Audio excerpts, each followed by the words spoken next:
Hey everybody, what's going on? This is your February monthly market update for Lower Fairfield County in particular. So first, we'll start off with the single family listings. When diving into Lower Fairfield County, we saw some pretty interesting things going on with these single family listings. So active listings grew from 374 last month to 406 in February. This compares to February of 2020, where we saw a whopping 1,300 active listings. So clearly, the mass deficits in inventory continue overall, but we're headed in the right direction. As inventory grew from last month, it's going to continue to likely grow as we move into the spring and more listings come on the market. The median days on market also rose from 44 days to 70 days. Now, we haven't seen median days on market remotely close to this for over a year.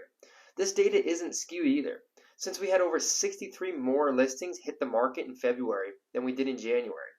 This means that even though we have more single family houses in Lower Fairfield County, the average and median time they have actually been sitting on the market actually rose. So what's causing all of this, right? Well, mortgage interest rates have increased dramatically in the last few weeks, nearly a whole point since the last time I had this market update. Now, prior to recent events in Ukraine, interest rates hovered around 4%. Due to the uncertainty, though, they have lowered slightly to actually to 3.75. Regardless, the overall higher interest rates combined with the economic inflation has caused a quicker pullback from eager buyers than originally expected. So ultimately, this means that less homes are being bought as quickly. Now, what does this mean for buyers and sellers in the single family market? Very important. For sellers, positioning your list price is more critical than ever. So proper pictures, promotion, and pricing will be essential. For buyers, with lessening competitive offers, it's still going to be best practice to lead with your best offer. But don't feel the need to waive every contingency in the book, right? You don't need to make yourself vulnerable, nor feel the need to place offers that are unjustified well above ask. So consulting with a well-educated realtor will be critical. On to the multifamilies. So for multifamily properties, as I mentioned last month, I really like to focus within Lower Fairfield County on Stamford and Norwalk because this is where a lot of activity occurs. In Stamford, we saw active listings rise slightly from 9 to 15. Again, typically prior to pandemic, we saw about 35 active listings during this time of the year. So overall, we're still in a pretty major deficit. We did see days on market drop significantly from January to February, which helps to indicate buyers' eagerness to get into multifamily properties in Stamford is still incredibly aggressive.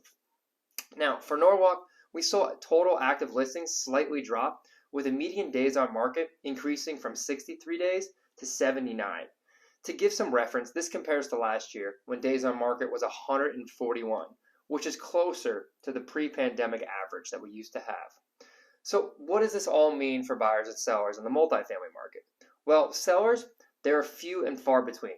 Multifamilies in Norwalk and Stamford, it's still a red hot market. Listing your property correctly and negotiating the large influx of offers is critical to ensuring you're not leaving money on the table. If you own a multifamily and considered selling, now is the time because interest rates continue to rise and no one knows where it's going. For buyers, aggressive offers are still needed to be in contention. However, paying above asking now and saving on interest compared to purchasing later and with a higher interest rate is strongly suggested. Overall, in Lower Fairfield County, we will likely see home prices appreciation slow as price inflation for commodities continues and interest rates rise as stated by the Fed. Continuing to work with a knowledgeable realtor is key to the success in this evolving market. So, thanks for watching and stay tuned.